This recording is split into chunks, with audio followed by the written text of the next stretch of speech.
Amém.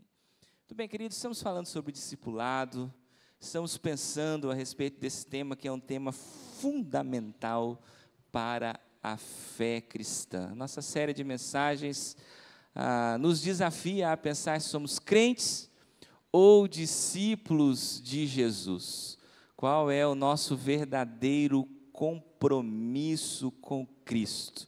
E eu queria hoje, queridos, pensar com você, à luz deste texto, a respeito da pedagogia de Jesus, o jeito de Jesus ensinar, o jeito que Jesus nos dá o exemplo, e este chamado de Jesus para estar próximo dele, para estar junto com ele, para estar ao lado dele. Irmãos, você sabe que o exemplo é muito forte, que um dos maiores legados que nós podemos deixar na nossa vida é, de fato, influenciar alguém que possa dar continuidade àquilo que nós fazemos.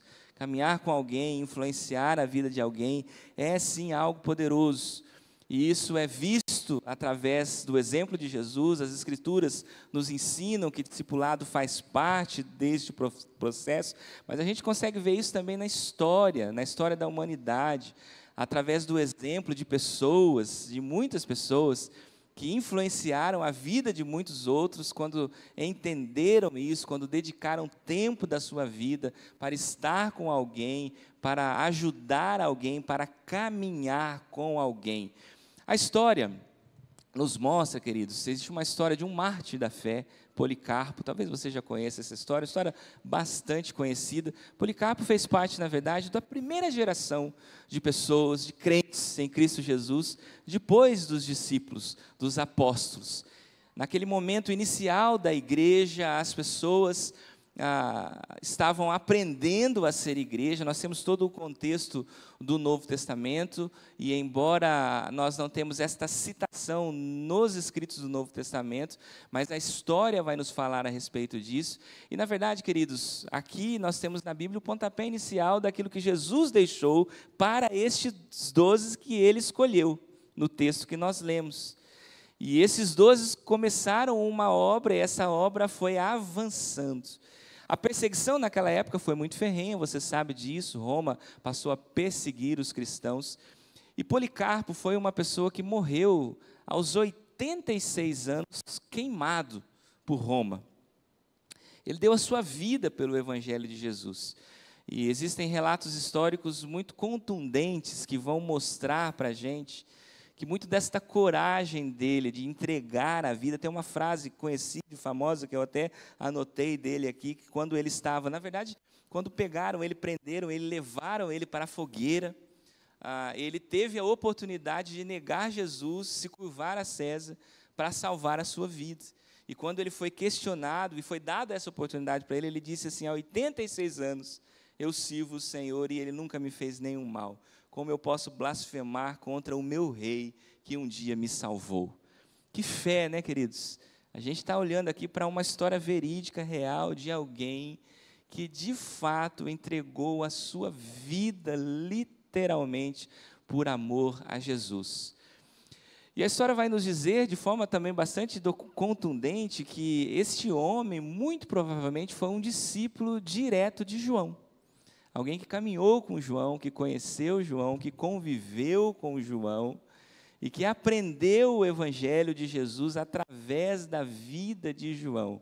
Nós vemos aqui alguém que foi impactado pela vida de um discípulo de Jesus, um discípulo que entendeu o que era ser discípulo e que viveu aquilo que Jesus ensinou: caminhar com alguém, investir na vida de alguém, ensinar o que é o Evangelho de Jesus, não de forma teórica, mas de forma prática, com vida na vida. Se nós olharmos, queridos, e eu pensei aqui em algumas histórias conhecidas, na história da humanidade, tirarmos dessa nossa equação o aspecto religioso, o aspecto espiritual, a gente vai perceber que essa questão de influenciar a vida de alguém, de fato, pode transformar realidades. No esporte, queridos, tem um técnico americano, tem filmes sobre ele, você talvez já tenha visto, chamado John Wooden. Esse camarada foi talvez o maior técnico do basquete universitário americano. Durante 12 anos consecutivos, ele com o time dele venceu 10 campeonatos nacionais. É considerado ainda até hoje o maior técnico do basquete universitário americano, que influenciou a vida de inúmeros atletas. E quando você vai olhar para a vida desse técnico, para o que ele fazia, qual era o segredo? Ele era técnico demais, assim, tinha um conhecimento absurdo das estratégias? Não. A história vai dizer que uma das primeiras coisas que ele ensinava para os seus atletas era como calçar as meias, de forma a não causar bolhas nos pés. Ele sentava ao lado dos atletas e ensinava a calçar bem as meias. Ele convidava esses meninos, esses jovens, para frequentar a sua casa. Ele se interessava pelas notas dos seus alunos. Ele gastava tempo da vida dele ajudando os seus alunos com os relacionamentos de namoro. Imagina um técnico se envolvendo com esse tipo de coisa, como que esse negócio não dava trabalho para ele, mas ele, de fato, se preocupava com aqueles jovens, investia na vida daqueles jovens. E hoje, quando você pega os atletas que puderam passar pela mão dele ali como técnico, todos vão dizer a respeito dele isso. Ele mexeu com a nossa vida, ele mudou o nosso caráter, ele transformou o nosso jeito de ser. E isso é muito importante. Na medicina, queridos, tem um médico conhecido, famoso, Dr. William Osler. Todo médico que está aqui vai saber com certeza quem ele é. Um dos fundadores do Hospital Johns Hopkins, nos Estados Unidos. Um grande médico. Mas o que, de fato, esse médico fez, que revolucionou o ensino na medicina, que para hoje, para o contexto, talvez seja uma coisa óbvia e comum e que faz parte do dia a dia de toda a faculdade, de todo o currículo dentro da faculdade de medicina, mas que começou com esse homem, foi a residência. Esse homem olhou para a realidade do ensino na medicina um dia e falou: o ensino não pode ser teórico. Os jovens precisam sair das faculdades, das universidades, dos livros, eles precisam ir para o hospital, eles precisam pegar no doente, eles precisam conviver com o doente, eles precisam conviver com médicos mais experientes para aprender na prática e não só nos livros, aquilo que os médicos mais experientes já aprenderam com a sua vida. E isso mudou a história da medicina, obviamente, né? Talvez seja mais fácil a gente olhar hoje e pensar, mas isso é muito óbvio. Mas naquele contexto não era. Porque, queridos, do esporte à ciência ou até a nossa própria história de fé, o princípio é o mesmo. A informação ela pode ser transmitida de muitas formas, mas, queridos, sabedoria, caráter, essas verdadeiras transformações, elas são forjadas a partir de relacionamentos, de estar com. E é esta a proposta de Jesus e o que a gente aprende no texto que nós vimos. Jesus Cristo chamou os 12 para estar com Ele, nos diz o texto. O Evangelho de Marcos, queridos, é o Evangelho da ação. Ele, muito provavelmente, foi o primeiro evangelho a ser escrito. Os outros evangelhos, Mateus, Lucas e até João, talvez tenham até utilizado o livro de Marcos como fonte de pesquisa para os seus evangelhos. Marcos foi o primeiro escrito e foi o evangelho mais curto que a gente tem, quando a gente olha curtinho, porque ele é direto ao ponto mesmo. O evangelho de Marcos tem esse objetivo, né? Na teologia a gente fala isso, que ele é o evangelho da ação.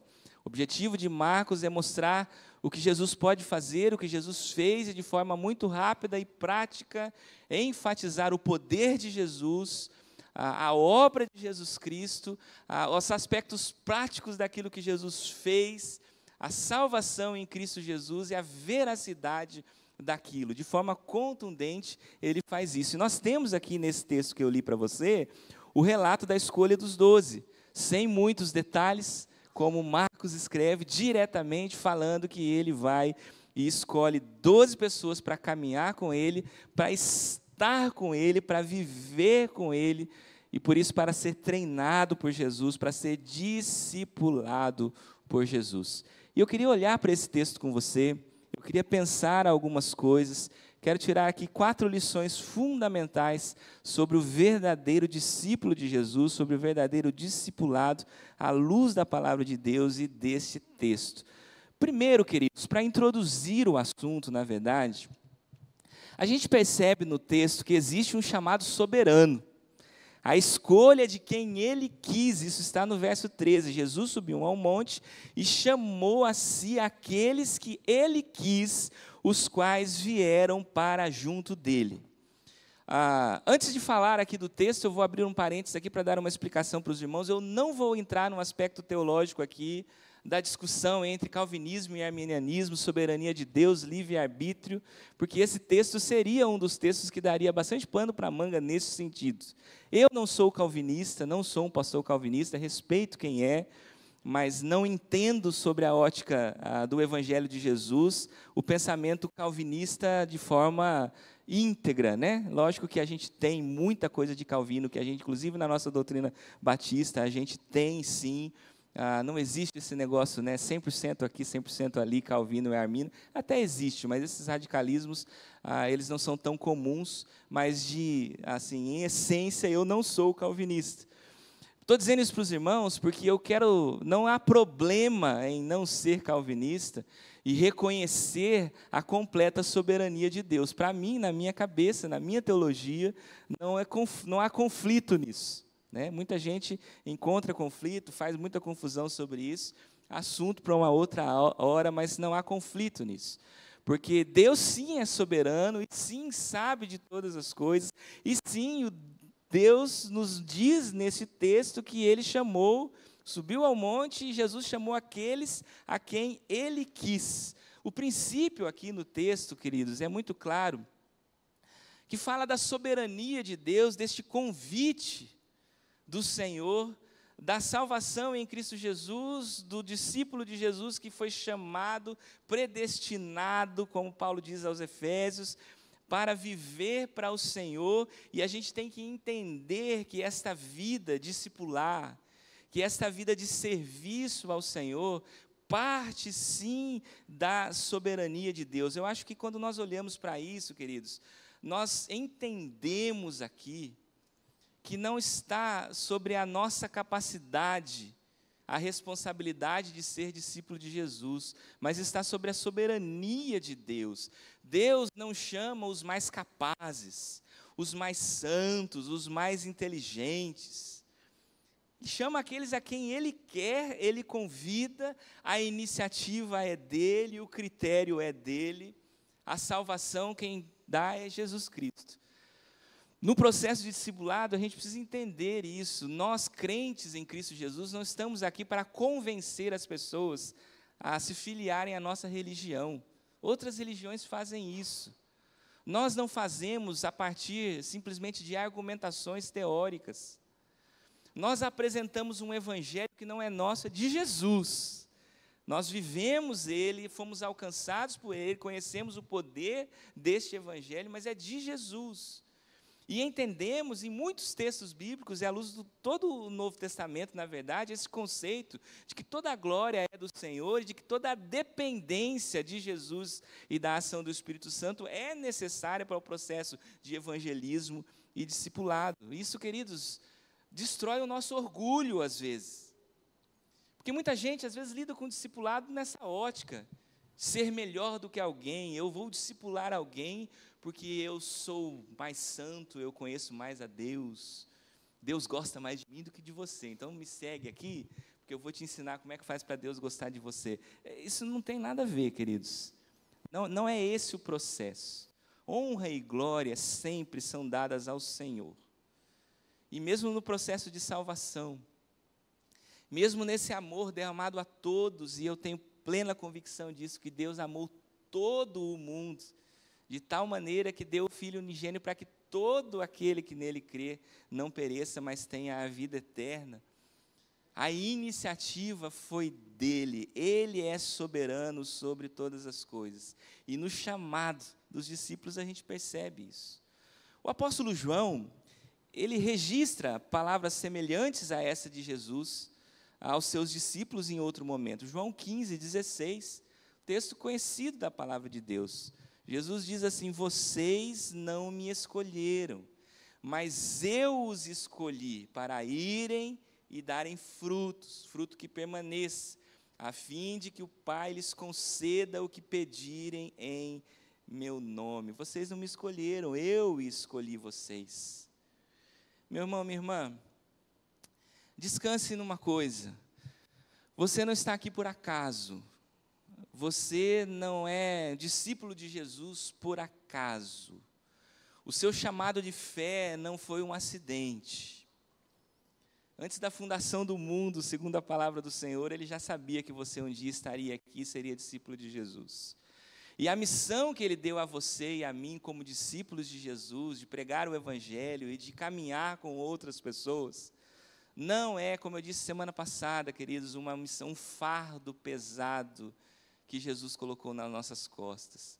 Você precisa entender que isso faz parte deste projeto soberano do Senhor sobre nós, aonde Ele nos capacita, nos ajuda, nos auxilia, caminha conosco, aonde nós reconhecemos que toda a iniciativa parte dEle, e que todo o poder para executar isso vem dEle, toda a condução, todas as ferramentas necessárias para isso vem do Senhor. E se nós olhamos para o texto e entendemos isso, esse pontapé inicial, esse alicerce da soberania de Deus, do projeto de Deus, do cuidado de Deus e da minha completa rendição a essa soberania, Deus nos chamou, nós não estamos aqui por acaso. Nós chegamos então à parte que para mim talvez seja o coração da mensagem hoje, o chamado para um relacionamento. Ele chamou esses 12 a quem Ele quis, e Ele chamou para um relacionamento. Diz o texto que Ele chamou para estarem com Ele. Escolheu 12, designando os apóstolos para que estivessem com Jesus. Queridos, é fundamental entender isso. Qual foi, queridos, o primeiro propósito de Jesus ao escolher os 12? Jesus não separou uma equipe aqui para que saíssem pregando, para que saíssem curando os enfermos, para que saíssem fundando igrejas. Não. O texto diz para nós que, em primeiro lugar, Deus chamou com o propósito primordial de que eles estivessem com Jesus, caminhassem com Jesus. Se você traduzir isso de forma bem literal, para que eles pudessem ser com Jesus, ser com Ele. Meu irmão, minha irmã, isso é fundamental. Antes de fazer, precisamos ser.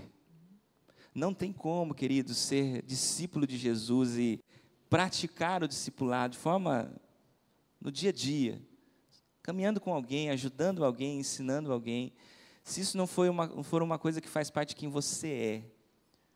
Eu preciso ser um discípulo de Jesus, e para eu ser um discípulo de Jesus, eu preciso andar com Jesus, eu preciso caminhar com Ele, eu preciso estar ao lado dEle. Essa é a essência do discipulado. Jesus Cristo, queridos, não estava formando um grupo de ativistas políticos de uma nova religião. Aliás, o cristianismo nem foi por Jesus fundado, né, enquanto religião. Não era isso, queridos. Jesus convidou um grupo de pessoas para serem amigos dele. Eu não sei se você compreende a profundidade, a grandeza disso e o privilégio disso. O Filho de Deus, o próprio Deus, Deus encarnado, o Emanuel, o Deus conosco, se esvazia, como diz Filipenses, toma a forma de homem, vem ao mundo por amor a nós, para trazer luz a nós. Convida um grupo de pessoas para estar com eles, para ser amigo deles, para estar juntinho deles, para viver a vida, o dia a dia ali. Quantas coisas, meus irmãos, minhas irmãs, esses irmãos, discípulos de Jesus ali puderam viver com Jesus, né? Dá até uma inveja santa no coração da gente. Quanta coisa do dia a dia ali, do café da manhã, do almoço, do jantar, quantas coisas não estão relatadas aqui no texto, que eles puderam viver com Jesus. Foi isso, queridos, que de fato forjou os discípulos. Eles caminhavam juntos, Jesus ensinava os seus discípulos enquanto caminhava. E embora nós tenhamos aqui nos evangelhos muitos relatos do que Jesus ensinava enquanto caminhava com esses discípulos, obviamente, pouca parte do que Jesus ensinou e de fato pôde falar literalmente aos seus discípulos estão registrados aqui. Está registrado o que precisava ser registrado, o que é perfeitamente suficiente para que eu e você, para que nós como igreja de Jesus saibamos, entendamos o que é que nós precisamos fazer para ser discípulos de Jesus. Mas a convivência com aqueles homens, a convivência diária trouxe grande crescimento. E foi isso que Jesus ensinou para esses homens. Foi a partir desta vivência, foi a partir desta prática que Jesus desafiou aqueles 12 a darem continuidade a isso. Quando nós olhamos para as Escrituras, lembra-se do que aconteceu com Marta e Maria, lá em Lucas capítulo 10. Lucas 10, verso 41 e 42, a palavra de Deus diz: respondeu o Senhor: Marta, Marta, você está preocupada e inquieta com muitas coisas. Todavia, apenas uma é necessária. Maria escolheu a boa parte, e esta não lhe será tirada. Você conhece esse texto, com certeza, essa história, um momento muito interessante. Marta ali preocupada com os afazeres, com receber Jesus, com fazer as coisas para que tudo desse certo ali, e Maria queria ficar junto, né? Ali pertinho, e Jesus vai enaltecer isso. Isso é bem importante, queridos, para a nossa cultura hoje. Nós vivemos imersos numa cultura de ativismo extremo. As pessoas estão cansadas, falei sobre isso no mês de julho, em algumas mensagens aqui na igreja. A gente corre o risco, queridos, e é na verdade muito fácil fazer isso, de inverter essa pedagogia de Jesus, valorizando o fazer em detrimento do ser. E viver essas coisas dentro da igreja, e medirmos a espiritualidade da igreja, ou do irmão, ou a capacidade do ministério de alcançar o seu objetivo a partir daquilo que ele pode fazer. O compromisso com a atividade, e não a profundidade da comunhão com o Senhor. Presença do Senhor, viver com o Senhor, orar durante a semana, ler a palavra de Deus durante a semana, se preocupar em viver a vida olhando para o Senhor, buscando a direção de Deus, se alegrar com isso, se encantar com isso, perceber e ter as suas experiências pessoais, queridos. E eu falo para você de experiências simples, corriqueiras, cotidianas, e queridos, talvez essas experiências sejam as experiências que mais marcam a vida da gente. O milagre tem o seu valor, tem o seu propósito, e Deus faz, Deus pode, continua fazendo. Mas dentro deste rito de ativismo e de uma religiosidade muito aparente, muitos crentes buscam este agir sobrenatural do Senhor, deixando de lado o agir ali, aonde eu conheço o Senhor, aonde no meu levantar, de fato, eu sou capaz de olhar para o meu dia com todas as dificuldades e problemas e desafios que eu vou viver, mas tendo a certeza de que o Senhor está comigo, que Ele vai me ajudar, que Ele vai estar ao meu lado, que eu sou capaz de ouvir a voz do Espírito Santo, que eu sou capaz de ouvir a resposta da minha oração, da minha pergunta, da minha dificuldade naquele momento prático da minha vida, porque eu caminho com o Senhor, porque Ele está comigo, porque eu vivo com Ele. Este tipo de relacionamento, queridos, é este o relacionamento que o Senhor propõe para mim e para você com Ele, de amizade, de intimidade. Jesus escolheu 12 pessoas para estarem com Ele, se permitiu ser amigo dessas pessoas e ensinou a estes homens que um dia ensinaram a mim e a você, isso chegou a mim e a você, que o mesmo relacionamento pode ser vivido comigo, com você. Ainda que Cristo não esteja, queridos, fisicamente presente neste lugar, o Santo Espírito do Senhor foi enviado. O Espírito Santo é Deus, Pai, Filho e Espírito Santo são um. Jesus morreu naquela cruz, voltou para os céus e nós não estamos sozinhos. Ele continua aqui, Deus está conosco, Deus está presente. O Espírito Santo de Deus habita as nossas vidas. E nós somos chamados a conviver com Ele, a estar com Ele, a sermos junto com Ele. Queridos, antes de fazer, nós precisamos ser. Se queremos ser uma igreja que discipula à luz da palavra de Deus, se queremos ser uma igreja que evangeliza, se queremos ser uma igreja, queridos, que avança, vendo a obra do Evangelho sendo feita através de nós, nós precisamos entender, primeiro, que Ele é soberano. Nós não estamos aqui para mostrar a nossa capacidade, Ele não chamou os melhores, mas aquele quebrantado, aquele que se entregou a Jesus, aquele que foi alcançado, não está aqui por acaso, e através de uma convivência com Ele, vida com Jesus, nós podemos, de fato, ser eficientes no discipulado, porque nós vamos estar agindo com o Senhor, a partir da orientação do Senhor. E nós chegamos ao terceiro ponto da mensagem, porque, queridos, essa intimidade com o Senhor, e aqui nós vemos talvez o outro lado da moeda, vou chamar assim, essa intimidade que brota, né, de estar com o Senhor, ela tem um propósito.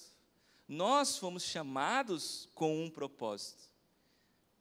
O texto diz para enviar e pregar, foi isso que Deus fez com eles ali, expulsar os demônios, os enviasse a pregar e tivessem a autoridade para expulsar demônios. O relacionamento com Jesus não é um fim em si mesmo. Isso também é importante. Porque talvez aqui o outro lado da moeda, como eu disse, é a acomodação de muitos crentes que pegam este presente maravilhoso e extraordinário, que é a possibilidade e a oportunidade de ser amigo de Deus, de conviver com o Senhor, de andar diariamente com Jesus, e eu quero isso só para mim. Não. Você foi imbuído pelo Senhor para uma missão, queridos. Você não foi chamado pelo Senhor para que o seu relacionamento de intimidade, de extrema intimidade com o Senhor, fosse vivido só dentro das quatro paredes da sua casa. Aliás, queridos, a gente poderia conversar sobre isso, e aí abriríamos aqui um braço para uma outra abordagem, porque, de fato, eu não creio, queridos, que um verdadeiro relacionamento, à luz da palavra, existem muitos textos que nos mostram isso. Quem sabe eu não fale sobre isso mais para frente. Mas eu não acredito, queridos, que exista, de fato, intimidade, profundidade no relacionamento com o Senhor que não resulte em missão. Porque as coisas não estão desconexas no Novo Testamento. O ser alcançado por Jesus e o que a salvação produz na vida do crente é missão. É quase como um resultado, queridos. E eu estou dizendo isso para você de forma muito prática e honesta, meu irmão, minha irmã, que você precisa pensar a respeito disso. Eu não estou apontando o dedo para você e nem julgando você, talvez nunca discipulou ninguém, nunca evangelizou, mas talvez Deus esteja dando hoje, não importa o tamanho da sua caminhada cristã, a oportunidade de pensar sobre uma coisa muito prática, que Deus tem um projeto para você na evangelização, na missão de discipular pessoas. E se você não fez isso ainda, se você ainda não se despertou para isso, não é um chamado de um pastor para uma atividade religiosa, é o chamado de Jesus para nós todos. E quando, queridos, a gente não cumpre aquilo que o Senhor tem planejado para nós, não compreendemos, não aplicamos, nós é quem perdemos. Porque a comunhão com o Senhor, a vida perto do Senhor, nos permite experimentar a boa, perfeita e agradável vontade dEle para nós. E a vontade dEle para nós é que nós sirvamos a Ele em missão. São coisas óbvias, queridos, que eu estou dizendo para os irmãos, mas que nós precisamos entender.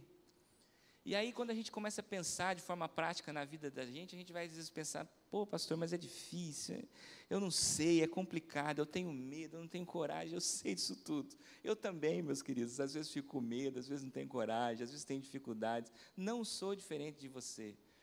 Mas eu queria, de alguma forma, inculcar na sua cabeça e fazer você pensar e abrir os seus olhos para perceber, queridos, que o poder está no Evangelho de Jesus e não em você.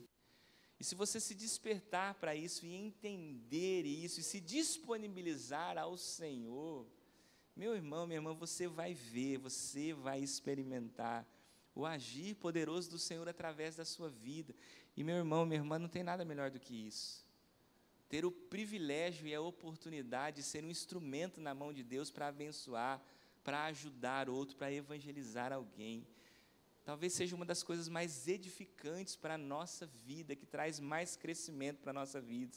E quando é feito assim, do jeito certo, diante do Senhor, isso não traz orgulho para o coração, isso não traz soberba, isso não traz vaidade.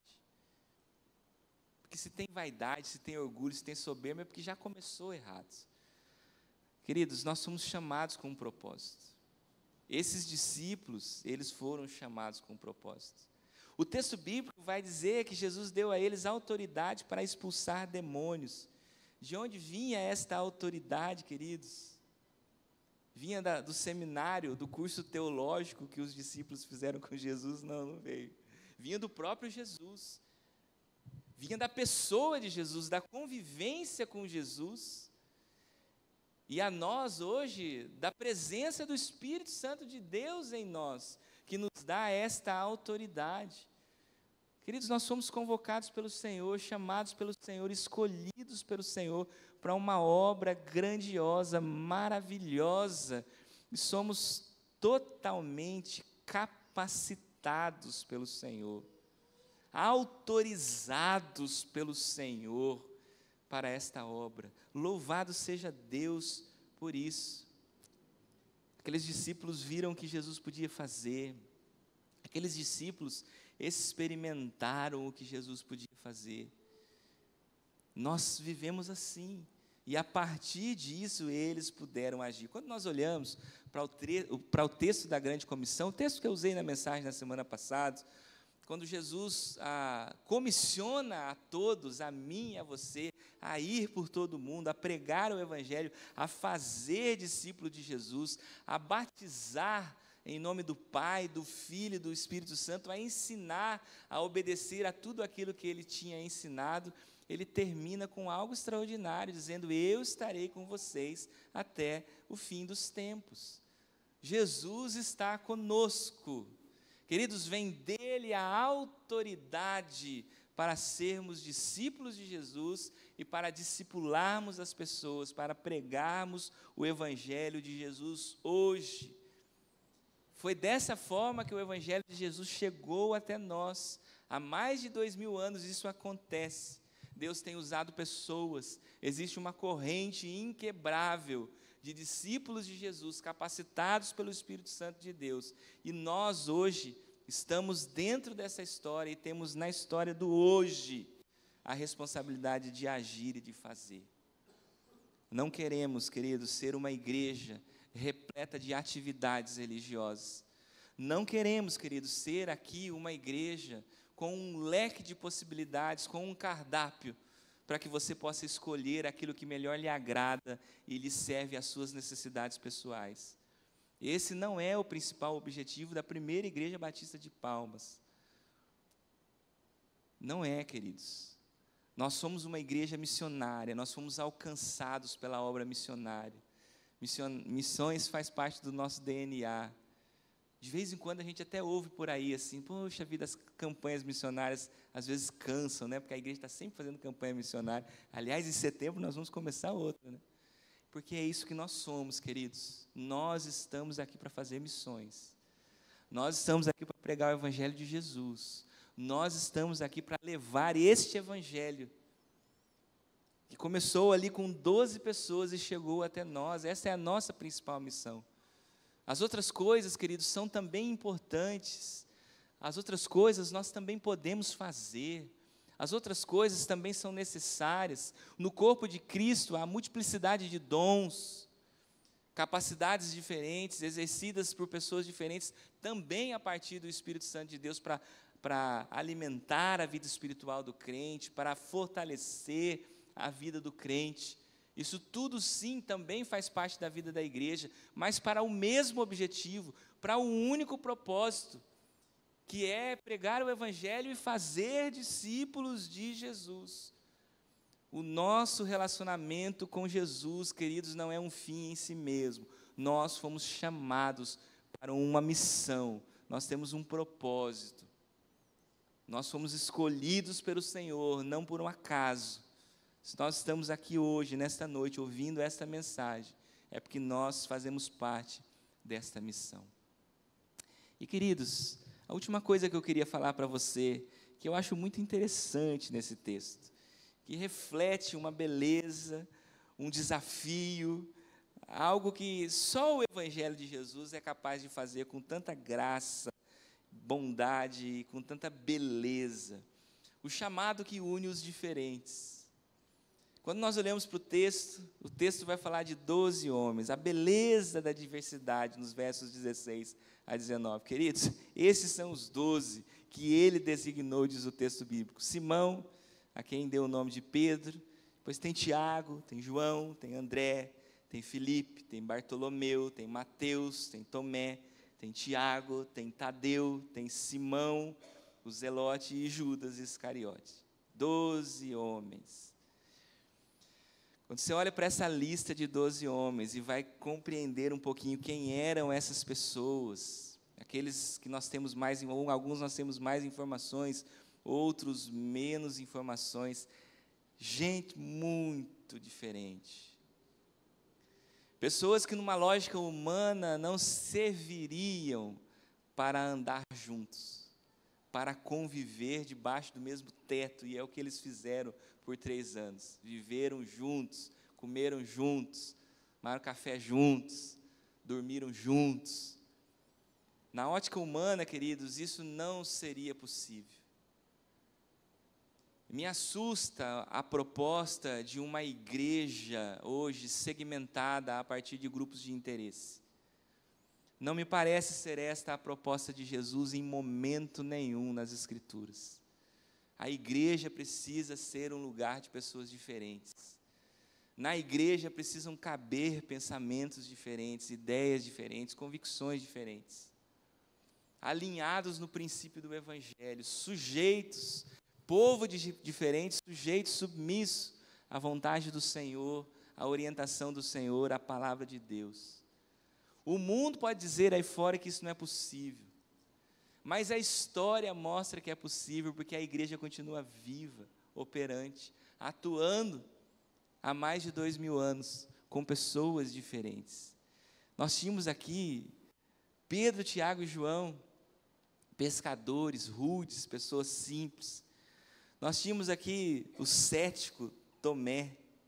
Nós tínhamos aqui, queridos, o cobrador de impostos, Mateus, o homem que havia traído o seu povo, porque ele era um judeu, mas ele era um colaborador do opressor Império Romano para os judeus nesse momento. No mesmo grupo, queridos, tinha Simão o Zelote. Os Zelotes, queridos, eram um partido revolucionário político, nacionalista, fervoroso. Pensa num povo que odiava Roma com todas as suas forças e todo mundo que colaborava com Roma. Queridos, um zelote. Simão e Mateus não podiam ficar no mesmo lugar, senão saía na faca.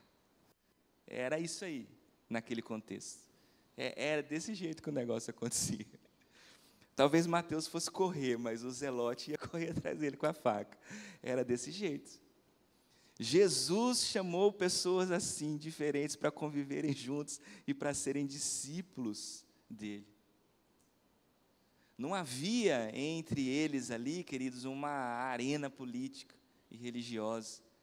Eles não eram inimigos mortais mais, podiam ter sido antes, mas porque foram alcançados por Jesus, e é isso que o sangue de Jesus faz, queridos. Ele uniu esses homens, e eles se juntaram todos pela libertação do povo. Queridos, isso é extraordinário.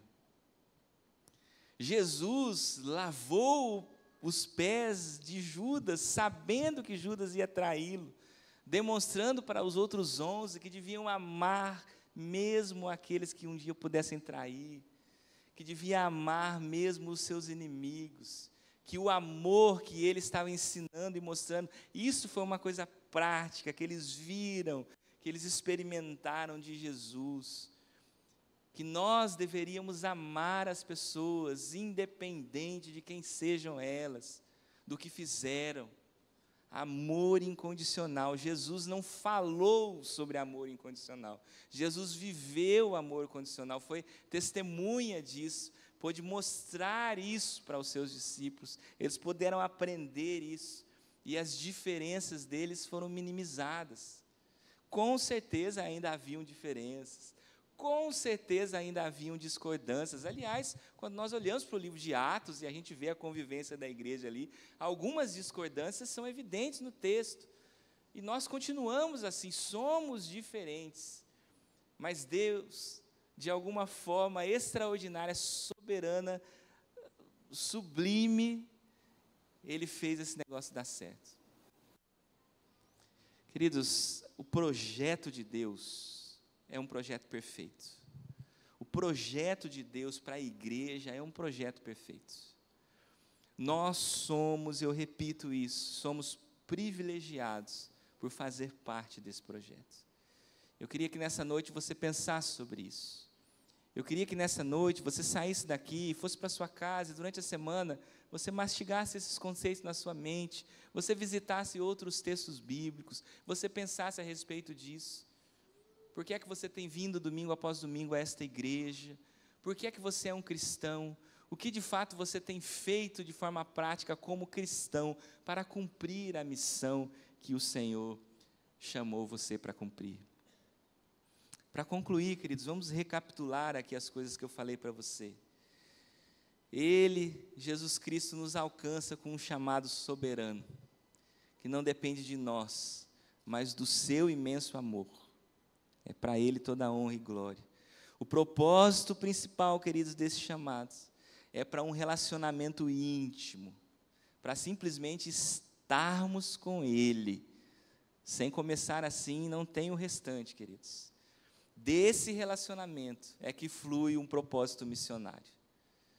A compreensão do que é discipulado, aonde somos enviados para fazer uma obra maravilhosa com a autoridade do Senhor.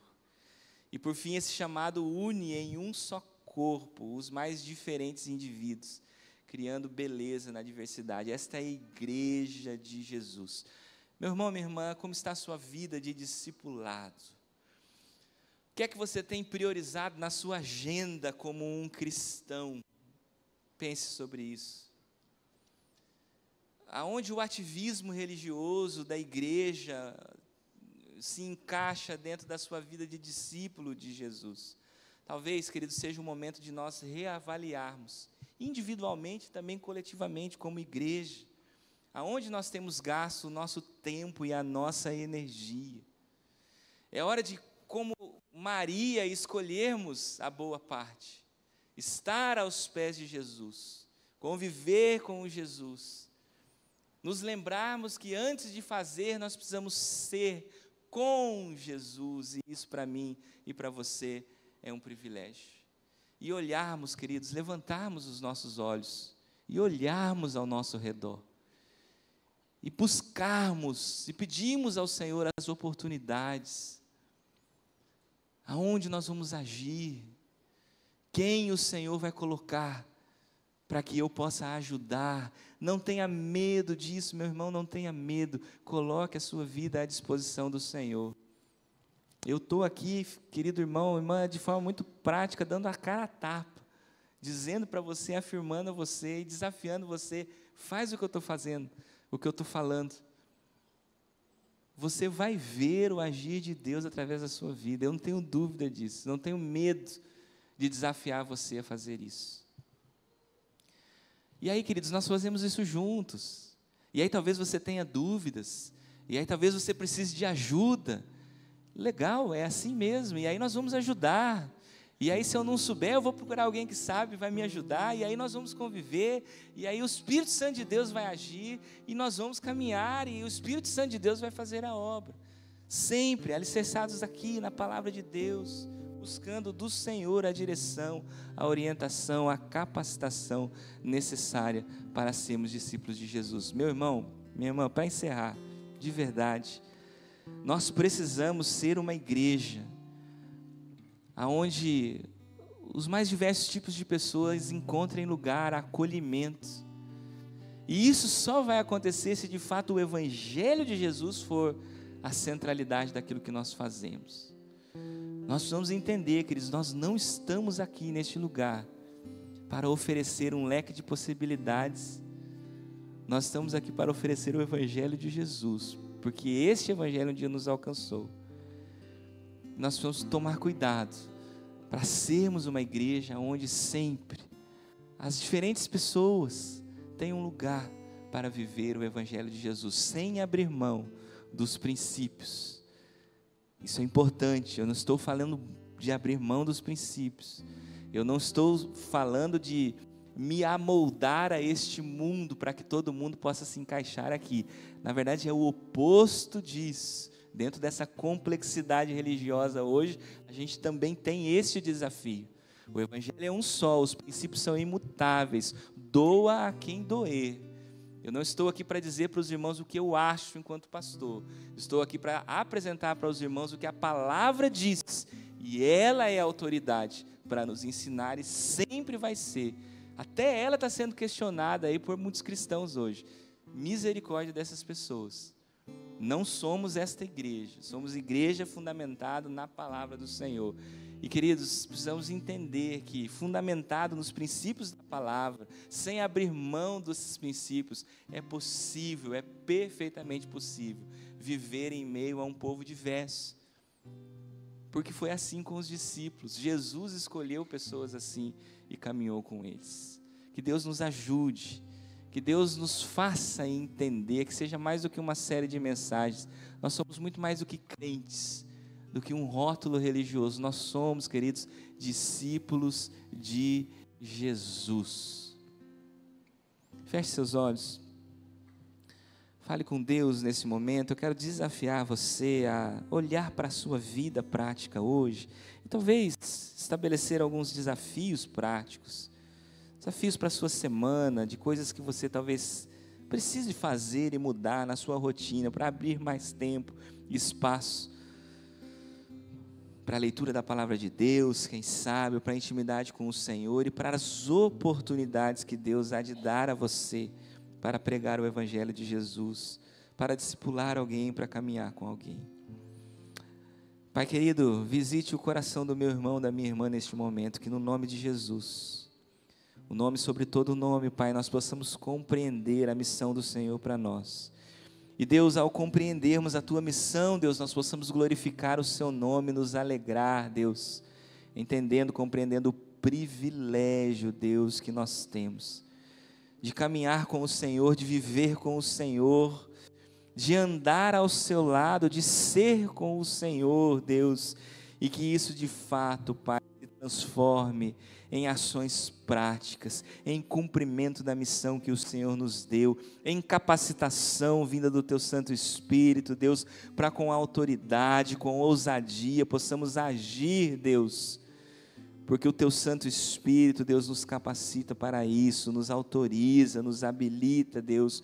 Somos o Teu povo, somos a Tua igreja neste lugar, precisamos do Senhor, dependemos do Senhor, pertencemos ao Senhor, que através de nós, a luz de Jesus Cristo possa brilhar, Deus, nos lugares aonde nós andamos, através das pessoas, Deus, com quem nós convivemos, no trabalho, no colégio, na faculdade, Deus, que Deus haja testemunho verdadeiro, autêntico, daquilo que Jesus pode fazer através do Evangelho, que transforma a vida das pessoas. Pai, tira o medo, Deus, tira a insegurança do nosso coração, e Deus, revista-nos com o teu poder, para que possamos te servir, para que possamos te honrar. Esta é a minha oração, e eu a faço no nome santo de Jesus. Amém. Quero pedir para que você fique em pé. Eu vou pedir para